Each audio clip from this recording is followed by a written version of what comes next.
বিকেলে ঘুম ভাঙলে ঘড়ির দিকে তাকিয়ে চোখ কপালে উঠে গেল শিমুর। শিমু দৌড়ে রান্নাঘরে গিয়ে দেখে তার শাশুড়ি ফিরোজা বেগম রান্না করছেন। শিমুকে দেখেই ফিরোজা বেগম বলে উঠলেন, বৌমা উঠে গিয়েছ? শিমু থেমে থেমে উত্তর দিল, আসলে মা জোহরের নামাজ পড়ে বিছানায় একটু গা এলাতে চেয়েছিলাম, কিন্তু কখন যে ঘুমিয়ে পড়লাম আর এদিকে অতটা সময় চলে গেল টেরই পেলাম না। ফিরোজা বেগম হেসে বললেন, তোমাকে ঘুমোতে দেখে আমি আর ডাকলাম না, ভাবলাম আজকে তাহলে রান্নাবান্নাগুলো আমিই সারি। শিমু এগিয়ে গিয়ে বলল, মা এখন তো আমি উঠে গিয়েছি, এখন না হয় আমিই করি রান্নাগুলো, আপনি বরং বিশ্রাম নিন। তুমি ফ্রেশ হয়ে আসরের নামাজটা পড়ে নাও, রান্নার আর বেশি নেই, এতটুকু আমিই করতে পারবো। শিমু আচ্ছা বলে চলে গেল। শ্বশুর শাশুড়ি তাকে ভালোবাসলেও তার দুই ননদ এখনও তাকে বাড়ির বউ হিসেবে মেনে নিতে পারছে না। বাসায় আজ শিমুর দুই ননদ আসার কথা। বাসার কাজে এখন ফিরোজা বেগমই শিমুকে সাহায্য করছে। শিমু দরজা খুলে দেখতে পেল তার দুই ননদ এসেছে। শিমু সালাম দিল তাদের। অনিচ্ছা সত্ত্বেও তারা সালামের উত্তর দিয়ে ভেতরে প্রবেশ করলেন। বিকেলে ডাইনিং রুমে সকলে বসে আছে। এমন সময় শিমুর বড় ননদ লাবণী তার দিকে তাকিয়ে বললেন, তোমার এটা সাহায্য লাগবে? শিমু হেসে বলল, জি আপা বলেন। আমার শ্বশুরের এক দুঃসম্পর্কের আত্মীয় আর তার ভাতিজিকে এতিমখানায় দিতে যাচ্ছে। তুমি তো ওখানে সম্পর্কে ভালো জানো, কিভাবে কি করতে হয় বলতে পারবে, নাকি এই বাড়িতে এসে সব ভুলে গিয়েছো? শিমুর হাসি মুখটা নিমিষে পানসে হয়ে গেল। তিনি সহযোগিতা চাওয়ার নাম করে শিমুকে আঘাত দিতে চেয়েছেন বুঝতে বাকি রইল না শিমুর। শিমুর শাশুড়ি ফিরোজা বেগম শিমুর দিকে সান্ত্বনার দৃষ্টিতে তাকালেন। ও কিন্তু এ বাড়ির বউ, ভুলে যেও না। শিমুকে কিন্তু তোমাদের বোনের চোখে দেখা উচিত, মাথায় রেখো কথাটা। ছোট ননদ দীপা এবার ঝাঁঝালো গলায় বললেন, শেষমেশ এতিমখানা থেকে তোমাদের মেয়ে সংগ্রহ করতে হলো? দুনিয়াতে মেয়ের এতই অভাব ছিল? শিমুর চোখ ছলছল করছে। শিমুর শাশুড়ি রাবেয়া বেগম হতাশ গলায় বললেন, আফসোস হচ্ছে তোমাদেরকে আমি মানুষের মতো মানুষ করতে পারিনি। কাউকে ছোট করে কথা বললে নিজে বড় হওয়া যায় না, এটা তোদের শেখাতে পারিনি। ছোট ননদ দীপা তবুও থামলেন না। একের পর এক কথা শোনাতে থাকলেন শিমুকে। শিমুর স্বামী নাবিল সাহেব আবার শান্ত গলায় বলল, আপা আমি তো এতিমখানার মেয়েটাকে নিয়ে সুখী, তাহলে আর কি চাই? দীপা তাকিয়ে রইল ভাইয়ের দিকে। তিনি কিছু একটা বলতে যাবেন, এমন সময় পাশ থেকে তার ছোট মেয়ে তানিশা বলে উঠল, আম্মু তুমি না বলছো সবার সাথে ভালো ব্যবহার করতে, কারো মনে আঘাত দিতে হয় না, কারো মনে কষ্ট দিতে হয় না, তাহলে তুমি কেন বলেছো? তুমি কি আমাকে মিথ্যা কথা বলেছো? মেয়ের কথা শুনে দীপা চুপ করে রইল। তার ভেতরে এখন কি অনুভূতি হচ্ছে শিমুর তা জানা নেই।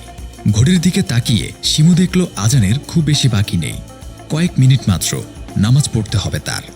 নামাজ শেষে জায়নামাজে বসে শিমু দুহাত তুলে মোনাজাত ধরল। তার আজকের চাওয়া পৃথিবীর সমস্ত ভালো মনের মানুষগুলো সব সময় ভালো থাকুক, আর বাকি মানুষগুলোর মনে আল্লাহ তাআলা সঠিক বোঝ দান করুক। মানুষের প্রতি মানুষের ভালোবাসা বাড়ুক, একে অপরকে সম্মান করতে জানুক, ছোট করতে নয়। ড্রয়িং রুমে বসে টিভি দেখছে রিহান। তখনই স্ত্রী সানিতে গিয়ে বলল, এই শোনো, দুবার তো ভার্সিটিতে চান্স হয়েছে, ঢাকায় শিফট করবে, তাই আমি বলে দিয়েছি আমার বাসাতেই থাকতে। শুধু শুধু বাহিরে একা থাকার কি দরকার বলো? হ্যাঁ ঠিকই কাজ করেছো, আমরা দুইজন মাত্র মানুষ থাকি, তোমার আপন কেউ আসলে যদি তোমার ভালো লাগে তাহলে আসুক। সানিতা খুবই খুশি হয়ে যায়, স্বামীর হাত ধরে তাকে ধন্যবাদ জানালো। তারপর সে চলে গেল। দুদিন পরই তার ছোট বোন তুবা চলে এলো। কলিং বেল বাজতেই দরজা খুলে দিল রিহান। তুবাকে দেখে সে অবাক হয়ে গেল, কারণ এই প্রথম তুবাকে সে বাস্তবে দেখছে। আসসালামু আলাইকুম ভাইয়া, কেমন আছেন? বিষয় কাটিয়ে উঠে রিহান জবাব দিল, বেশ ভালোই, তুমি? তাদের কথার মাঝেই সানিতে আসলো। এসেই পড়েছিস? এত লেট হলো কেন? রাস্তায় কোনো ঝামেলা হয়নি তো? তুবা বড় বোনকে জড়িয়ে ধরে বলল, আপু একটু শান্ত হ, ঢাকার রাস্তায় জ্যাম কেমন সেটা বুঝি জানো না, তাই একটু দেরি হলো, কিন্তু কোনো সমস্যাই হয়নি, তুমি আর চিন্তা করো না। এখন বলো কেমন আছো? আমি তো ভালোই আছি, তুই? বাসার সবাই কেমন আছে? সবাই ভালো আছে, মা তোমাকে খুব মিস করে রে আপু। সানিতার মন খারাপ হয়ে গেল। আজ থেকে 2 বছর আগে বাবা মায়ের অমতে রিহানকে বিয়ে করেছিল সে। রিহান বেকার ছিল, 2টা টিউশনে ছিল তার একমাত্র সম্বল। আর সানিতা বড়লোক বাবার সুন্দরী মেয়ে। তাই সানিতা একদিন বাসা থেকে রাগ করে বের হয়ে গেল, আর ফিরে যায়নি। কিন্তু ছোট বোন তুবার সাথে সে প্রায়ই ফোনে যোগাযোগ করত। তার এসব স্মৃতিচারণ ভাঙল তুবার ধাক্কায়। ফ্রেশ হবো আপু, খুব খিদে পেয়েছে রে। হ্যাঁ চল, আমি খাবার দিচ্ছি টেবিলে, তুই ফ্রেশ হয়ে নে, তারপর তোর রুমও দেখাচ্ছি। তুবা আসার পর থেকে সানিতা বেশ খুশি। দুই বোন মিলে রাজ্যের সব জমানো গল্প বলছে, হাসাহাসি, কখনো বা কান্না। এসবের মাঝে তুবা খেয়াল করলো রিহান শুধু তার দিকেই তাকিয়ে আছে।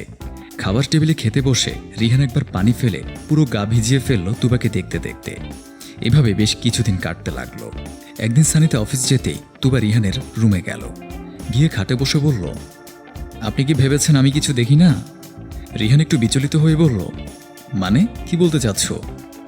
এই যে আপনি আমাকে লুকিয়ে লুকিয়ে দেখেন, রাতে রুমের সামনে হাঁটাহাঁটি করেন, সেদিন তো পড়ে যেতে নিলেন একদম। এই বলে হাহা করে হাসতে শুরু করলো তুবা।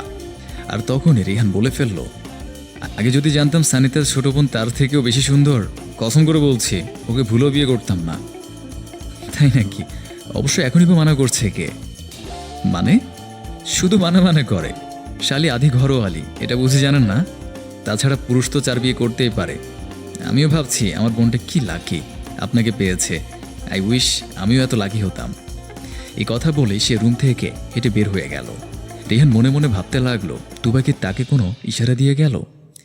একদিন পার হলো, তুবার ব্যবহার চেঞ্জ হতে শুরু করলো। সে এখন প্রায় রিহানের পাশে বসে টিভি দেখে। ডাইনিং টেবিলেও সে গিয়ে রিহানের পাশের চেয়ারে আগে ভাগে বসে পড়ে, সানিতা বসার আগেই। রিহানও বেশ খুশি হতে লাগলো। একদিন অফিস থেকে এসে সানিতা দেখল তারা দুজন বালিশ নিয়ে মারামারি করছে। সানিতার কাছে বিচ্ছিরি লাগলো ব্যাপারটা, কিন্তু তবুও সে কিছুই বলল না। তুবা সেজে গুজে এসে বলল, আমি আর রিহান একটু বাইরে যাচ্ছি, দেখো তো আপু আমাকে কেমন লাগছে। কোথায় যাচ্ছিস? আমাকে তো একটুও বললি না। তোমার তো শরীর খারাপ, তাই ডিস্টার্ব করে নি। আমার না বাসায় খুব দম বন্ধ হয়ে আসছে, তাই একটু বাতাস খেয়ে আসবো, বেশিক্ষণ লাগবে না, তোমার জন্য খাবার নিয়ে আসবো। সানিতে কিছুই বলল না, শুধু অন্যদিকে ফিরে শুয়ে রইল। তারা বের হয়ে যেতেই ভীষণ কান্না পেল তার। সে কল্পনাও করেনি তার ছোট বোনের দিকে তার স্বামী নজর দেবে। তারা দুজন খুব রাত করে বাসায় ফিরল। রিহান তার রুমে আসতেই সানিতে উঠে বসল। আরে তুমি এখনো ঘুমাওনি? তোমাদের এত দেরি হলো কেন? আজকের দিনটা বেস্ট দিন আমার লাইফের, জানো?